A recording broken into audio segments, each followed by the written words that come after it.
Let's begin with something you've never thought about. All world trade takes place in the ocean. To be precise, 90% of consumer goods are moved by sea. Furniture, clothes, sneakers, bananas, rice, electronics, animals, and practically everything is transported in this thing, a 20-foot metal container which can take in 22 tons of cargo. All world trade depends on how soon a crew of 20 will bring a ship with 19, 20 or even 24,000 containers from one country to another. Just look at how sea routes have entangled the entire globe and become the circulatory system of the world economy. For 1 year alone, cargo traffic is estimated at 811 million 20-foot containers. That is, tens of millions of containers dart from country to country 811 million times. It's estimated there are up to 180 million steel containers in the world, which suddenly became severely scarce. Where have these ill-fated things gone? How will this affect prices in stores? What has China to do with it? Again. And why will this problem be present for quite a long time?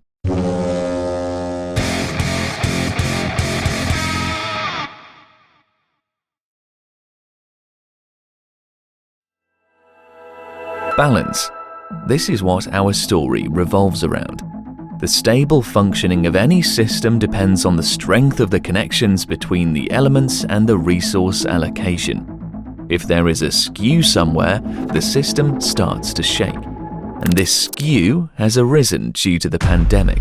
More precisely, not specifically because of it, but due to the lockdown. Well, not because of the lockdown, but because China coped with the virus faster than anyone else. What? To continue to delve into this madness, we need to remember one thing. When at the beginning of 2020 the virus began to spread, China quickly closed down all its regions, built hospitals, quarantined the loudmouths, and disinfected the streets. As a result, by the spring of last year, China was feeling pretty good. People came out of the houses, raised their heads high, took a deep breath and were like, "Crisis? What crisis?" When China had dealt with the virus at home, other countries just began to enter the hard lockdown. As you remember, countries in world trade act as buyers and sellers. What the hell do containers have to do with it? Just wait for it, we're getting to the point. On the one hand, we had China, which was ready to sell. And on the other hand, there was America and Europe that were transitioning to remote operation. People got stuck in their homes and their consumption patterns began to change dramatically. Travel and restaurant expenses understandably took a nosedive, while spending on electronics, home furnishings, exercise equipment, and, of course, sanitizers, masks, and gloves went up. The balance of consumption had changed. Where are most of these products produced? In China. While I was writing this episode, for the sake of interest, I looked at my phone, speakers, microphone, monitor, router. Everything was made there. And that's where it all started. Happy China, by the spring of 2020, gladly began fulfilling export needs. Millions of containers stuffed with vegetables, sauces, furniture, and electronics sailed from Asian ports to America and Europe to their end consumers. And there was nothing sensational about it, but there is always a but. Containers were leaving China, but they weren't coming back. Even now, many countries operate under restrictions, and then in the middle of 2020, the world economy ground to a halt. And since people stopped going to work, production didn't create goods, countries didn't export them, and seaports' operation was seriously slowed down due to a lack of labor. This means that containers weren't sent back to Asia. Under normal circumstances, the whole thing works like this. A container with 5,000 dinosaurs is sent from Asia to America, where it's offloaded and then taken to the warehouse. Then the American seller rolls up a new container with 20 tons of soybeans and sends it to Asia. So the same containers are moved back and forth, providing 90% of all world trade. It was like that as long as there was balance. But now, the containers are not returned. They're simply stored and bide their time in European and American ports. Out of 10 containers, only 4 return to Asia, which is less than half. This means that goods from Asia, the world's main exporter, simply couldn't be loaded.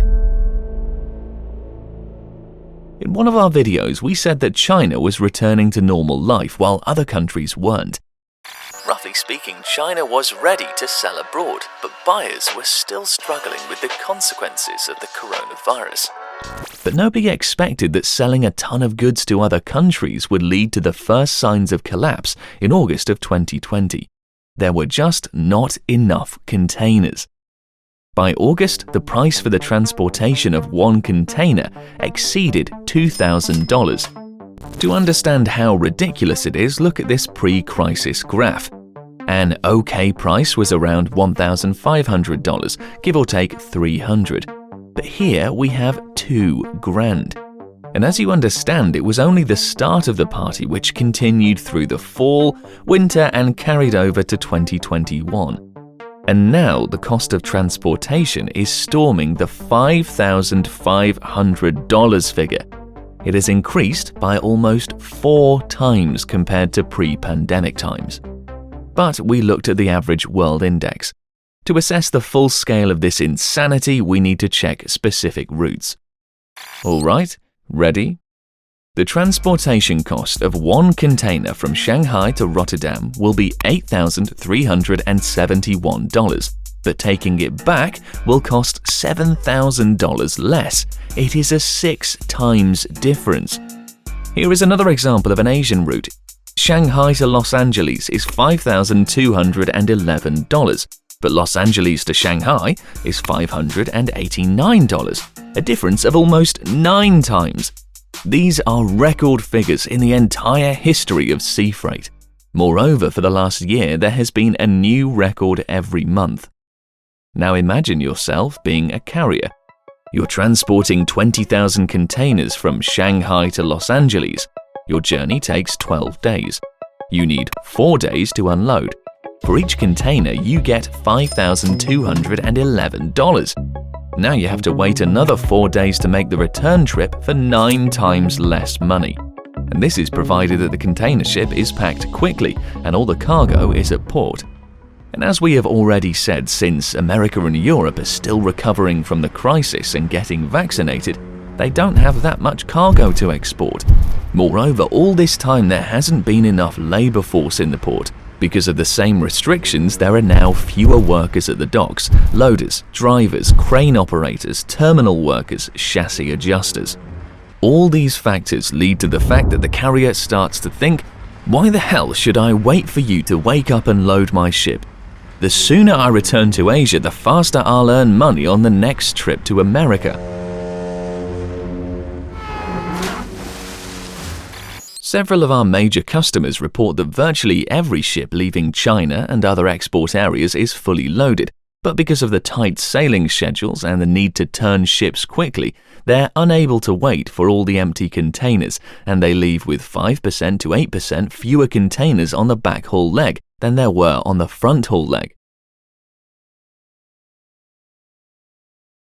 So, not only is the balance of container turnover disrupted due to the lack of exports from the USA and Europe, but also because of high rates, carriers leave to Asia early to make a quick buck. Sometimes carriers won't book shipping space even when you're paying them double. Sometimes it's just an endless wait until you run out of patience and ask them, "How much do you want?" By the way, to make this video, we resorted to crowdsourcing from our Russian audience. So that you understand in what turmoil this sector was, I'll just leave these screenshots from one of the experts. They show the level of interdependence of the global economy. Amid a shipping crisis, commercial air transportation also decided to make good money. You can pause and read these great pieces. Moving on, we have a situation where only 4 containers out of 10 are getting back. And the Port of Los Angeles, for a moment the largest US port and 17th in the world in container shipping, reports the following figures. For every 3.5 imported containers, only 1 container is used for export. At the same time, the imbalance is not only in the fact that Europe and the US export poorly, while Asia trades as usual. No, the situation is worsened because Asia supplies insane amounts of goods that exceed pre-pandemic figures. We're breaking records with this extraordinary level of business activity. The Port of Los Angeles processed more than 957,000 container units in March. But we've never seen volume like this in the first half of a calendar year. It's a stunning 113% increase compared to March of 2020. It was also the busiest March in the port's 114-year history. And in the midst of chaos, with a shortage of containers, skyrocketing transportation prices, a severe trade imbalance between Asia, Europe, and America, a new character is added to the cast, the Ever Given ship, with 20,000 containers on board. On March the 23rd, while en route from Malaysia to the Netherlands, it was passing through the Suez Canal and ran aground due to a sandstorm, blocking one of the most important trade routes in the world. The Suez Canal, like many bottlenecks in sea transportation, is very, very important. For context, about 12% of all world trade and 30% of all containers pass through it. In a day, more than 50 ships and about $3 to $9 billion worth of goods pass through this 120 miles long waterway.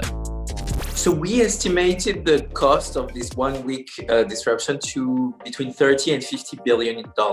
That is so important that even a week delay has a cost. And as you can imagine, the Suez Canal is part of the Asia-Europe route you're familiar with by now. And all this mess turned out to be the icing on the cake of rising prices for transportation to Europe and America. The main question is, what to do with all that? Well, the obvious answer would be to dramatically revive the economies of America and Europe, remove restrictions, bring people back to their jobs, overcome the pandemic, and restore the balance of world trade. Unfortunately, there's no magic wand. At one point, China came up with an interesting idea: to pay carriers extra to bring back empty containers. This somewhat lessened the shortage of containers in Asia. If you want some numbers, here they are. Now the main port of America exports about as much as it did at the start of lockdown, while importing 2 times more, and there is a 4 times difference between import and export. But as you can see, there are 3 empty imported containers per 1 exported. And this measure of China to pay extra for the return also affected the state of things. Carriers are more incentivized to pick up empty containers than to wait for the loading of goods. Then there is another option: to make some more containers.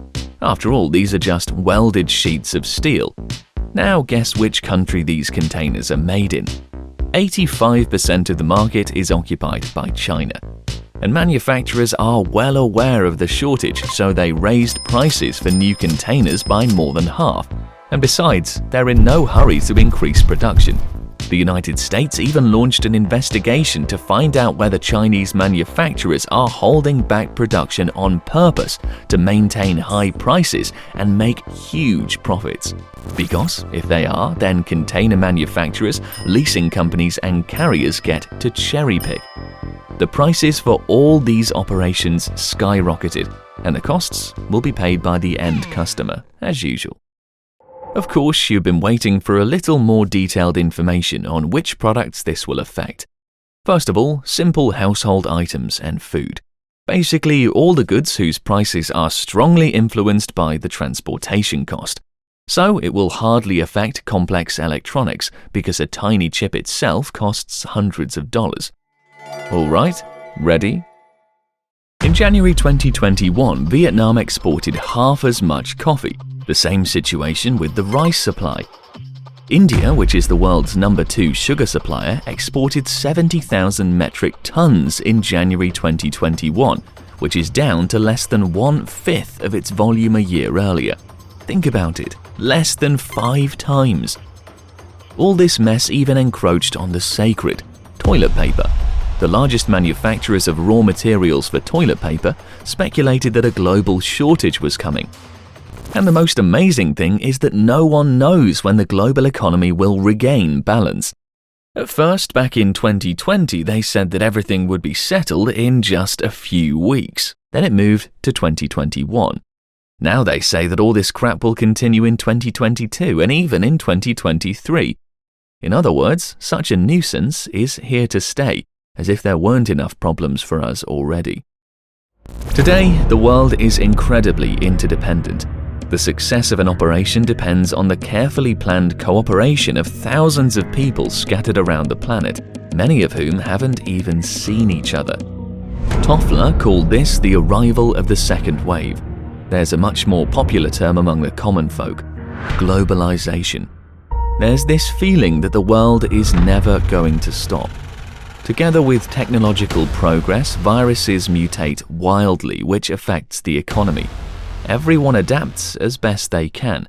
Scientists are making vaccines. There's even speculation about different kinds of drugs.